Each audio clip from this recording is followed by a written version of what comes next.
Welcome to the Dare to Share Challenge. I am so excited today because we have another incredible guest lined up for you, waiting in the wings. If you've just stumbled across this show, you're wondering what's going on. This is the Dare to Share Challenge, part of the Real in the Raw Leaders movement, where leaders come, they join me on the virtual stage, and they dare to share their truth, their story, their vulnerability. Why? So that you see the human behind the perception, so that you realize all of these people that you look up to, behind the scenes, they're navigating, experiencing, and feeling exactly the same things as you and I. They just don't talk about it that much until now.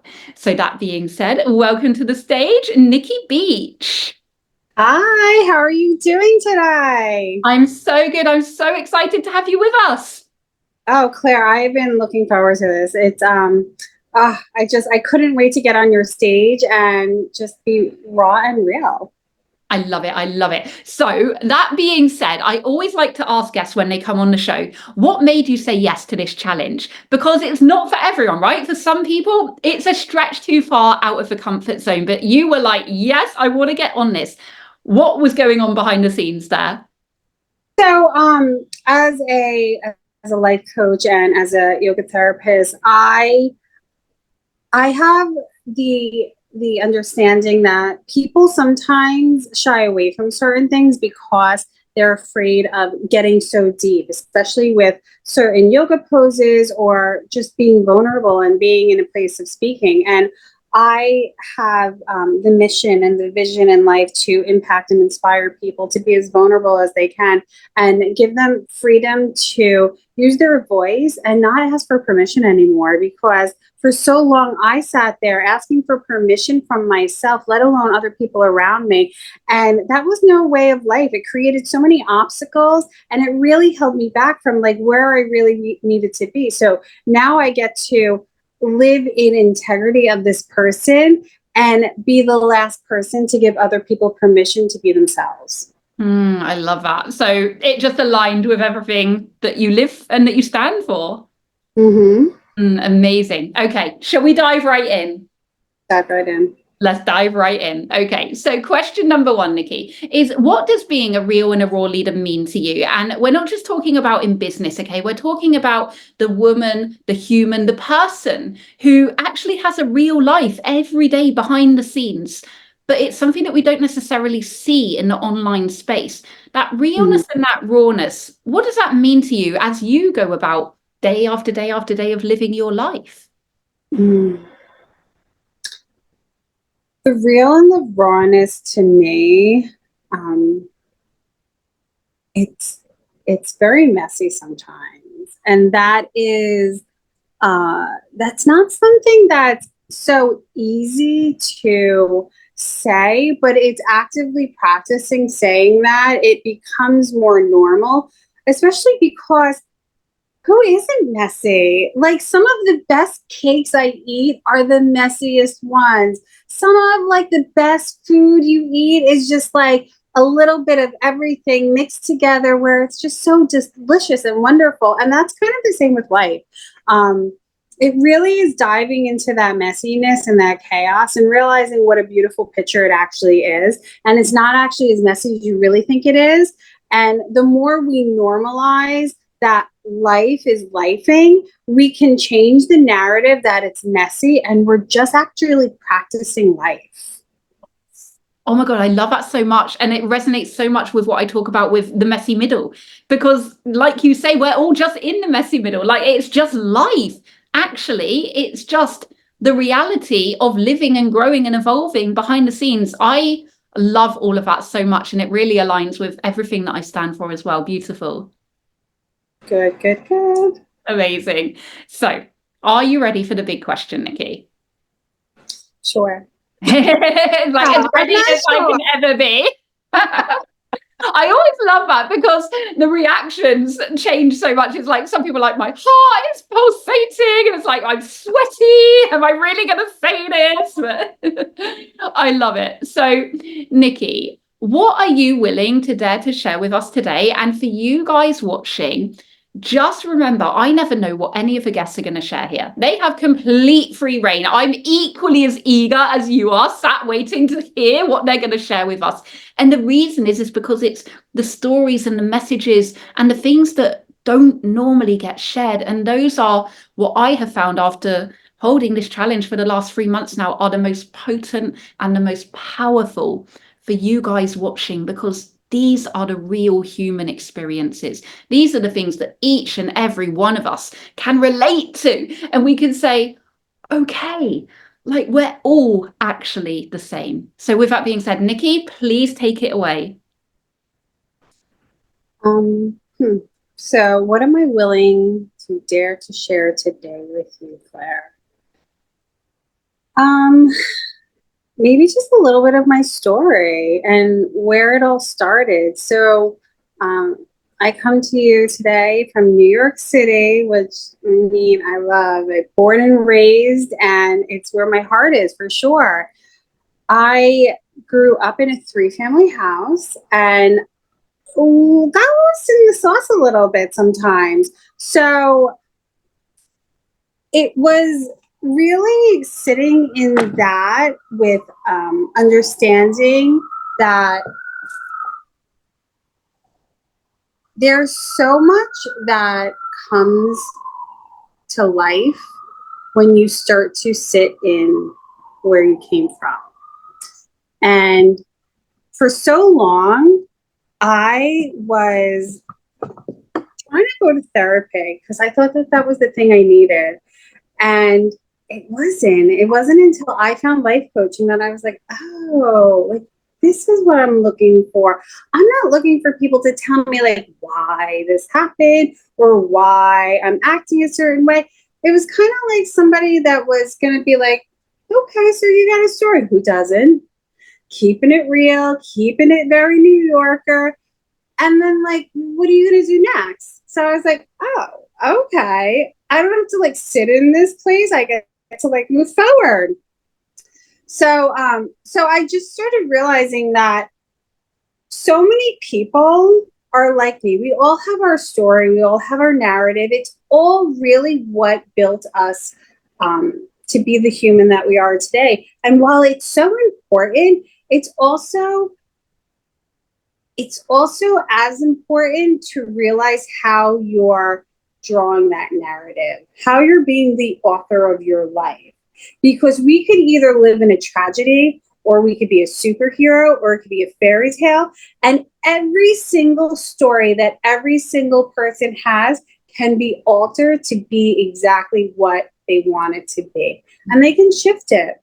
So I decided to look back on my story and realize that it was an empowering and impactful story that other people get to hear. Because on the surface, you might see me as like whoever I am.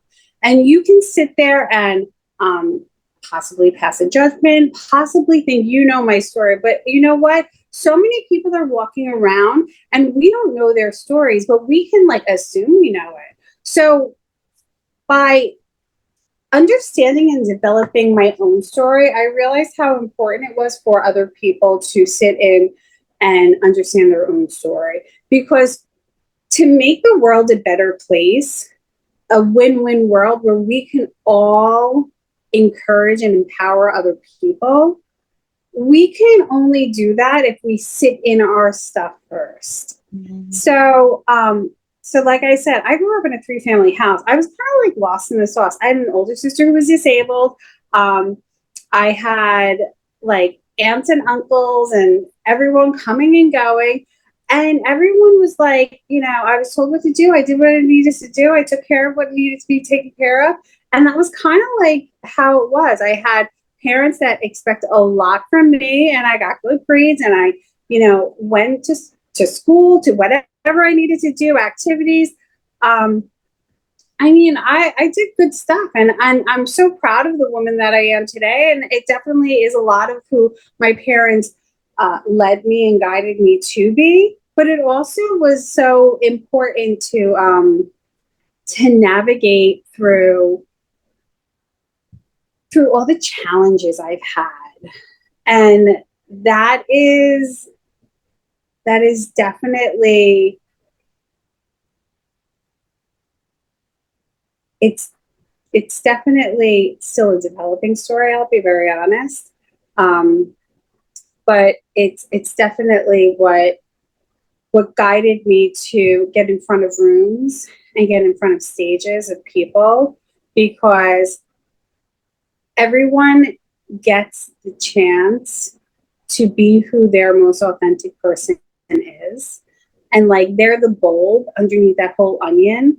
And we just need to continue to take away those layers. And like, those layers aren't always rotten. They're sometimes sweet, they're sometimes tart, but they're all essential to some sort of dish that you're making. I like that. I definitely can attribute a lot of analogies to food, because food is a good way to think about a lot of things, because of the way you mix things and everything.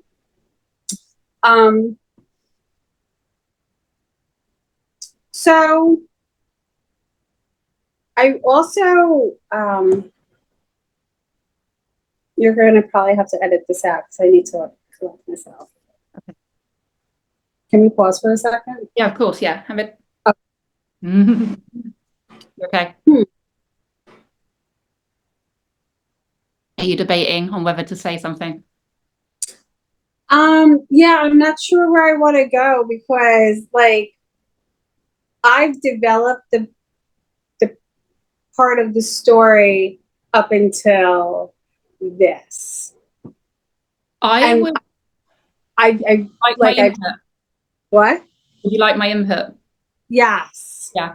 So I think what I love and what is really powerful is that whole part of the story that you've just told is very, like, you have it down, right? Like, you know, all of it, and it's great and it's really powerful. If you now bring that to where you are and you say, and this is where I now am, I'm navigating XYZ, whatever it is, I'm still figuring it out as I go. Like, be really vulnerable. Like, if you feel comfortable with this, No, I like that. That's be good with guidance. where you are now. Don't try and make it something that it's not, because honestly, when you share that vulnerability in real time, those are the most powerful episodes, and they're the ones that I get the most response around, because it's like, wow. You just never would imagine that someone else is experiencing something like that when they look like they have it, all made, or, all the six. So you Okay. use your your level of vulnerability is up to you, but if you want to go into that would be very powerful. Thank you. Yeah, no, I will. Okay, let's go. Okay, Hamid, we're good. So just, everything I've been through, it's brought me to here. And here is still navigating through a lot of other stuff. It's still sitting in my story and my perception, and what's working and what's not. I'm currently practicing what relationships are like, and as juvenile as that might sound, like kindergarten, like we did that stuff in kindergarten. Like, I'm actually navigating the relationship most importantly with myself. Yes. Because I it wasn't always the most loving, and it wasn't always the most caring, and that came up in different aspects of life, whether it was with men I was trying to date, or family members, or my parents. And like, as much as like I thought maybe like it was them, there was a mirror that I didn't want to look at, because as much as the situations we're in are the situations we're in, they're also a reflection of a mirror of who we are, because we attract who we are. And taking that responsibility has been a feat to undertake, because once I learned that, I couldn't unknow it. And I see everything differently now, whether it's my job or my boss or my family or people I'm trying to date, or even just like my laundry schedule or my grocery schedule. It's like, where is this mirror showing up? And like, what's working and what's not? And how am I a reflection in that? And where can I shift to support something that's going to create a better outcome? And some of those mirrors are not fun. Yeah. They are, they're scary. They're eye-opening. There's denial that they exist. And some of them, I kind of take a glance in and I come back and forth, and it becomes like a process of looking in that mirror because I'm not ready to see it all. Yes. But what I will say is that it's always worth it. It's so worth it, especially in the time we live in. Like, understanding and giving love to our dark sides as well as our light sides is so important, because we're living in a time where so many people are afraid to hide, afraid to show their dark side, and also hide their light side because they don't want to be viewed as weak. So you show up as almost nothing. Yes. And I mean, just looking around, I realized, like, where was I being emotionally available and unavailable? Because I saw emotional unavailability so much in people. And I really, that's definitely been one of the harder mirrors I've been looking into recently and sitting with, because I am this person that, like, people can come to me and talk to me and I'm like, I got you. I'm here for you. I'm like empathetic. I'm intuitive. Like, I had one teacher that was like, you know where the clients are going. You just have to let them get there. And I'm like, oh, okay. So, like, my active listening really honed in. But when I sat with the fact that, like, I might be emotionally unavailable, I was like, what does that even mean? And it was more so about, like, I was showing up for so many people that I couldn't always allow myself to have my feelings. So there was a disconnect.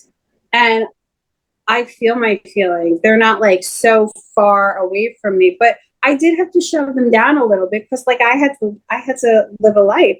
I had to answer work emails. I had to hop on Zoom calls with people. I had to meet people for client meetings. Like, I had to coach people through their life, and what really supported me through all of this was addressing myself and my own emotions and my own emotional regularity, because integrity is important to me. And becoming responsible and honing in on my authenticity really made my integrity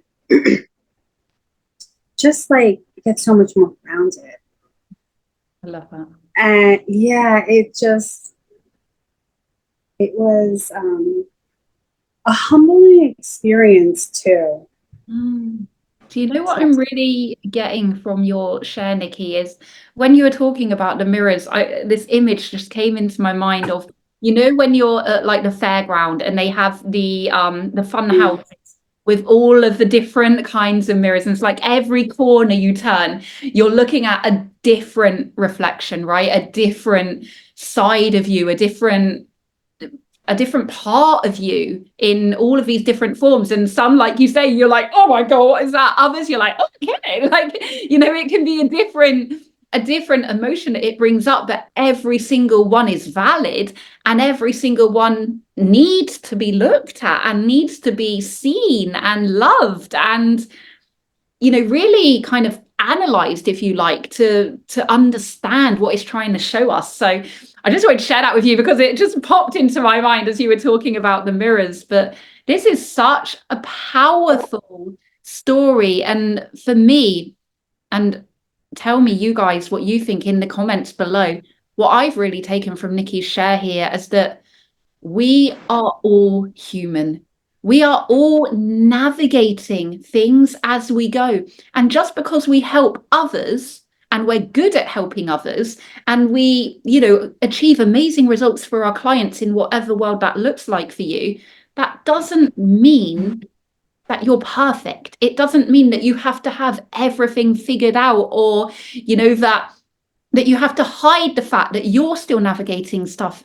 When you share that, like Nikki has today, it's what connects you on that soul level. It's what other people see and they say, oh my God, thank God she's not perfect. That means that she's just like me and that I can do it too. So that was my biggest takeaway from your share, Nikki. Thank you. Thank you. Yeah. That mirror actually resonates with me because I I was picturing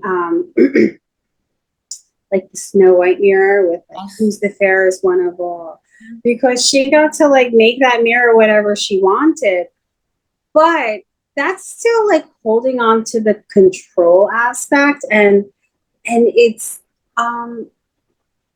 very freeing when you let go of that control aspect and you go to those fun mirrors, because that's like that's the raw and real reaction of distorted mirrors and real mirrors that you're running into. Absolutely. Absolutely. Wow. This is incredible. I love this interview, Nikki. Can you tell everyone where they can find you and how they can get into your amazing world? So yeah, they could you can find me on Facebook at Nikki Beach. And you'll notice that I'm in a beautiful pink outfit. So find me on Facebook at Nikki Beach.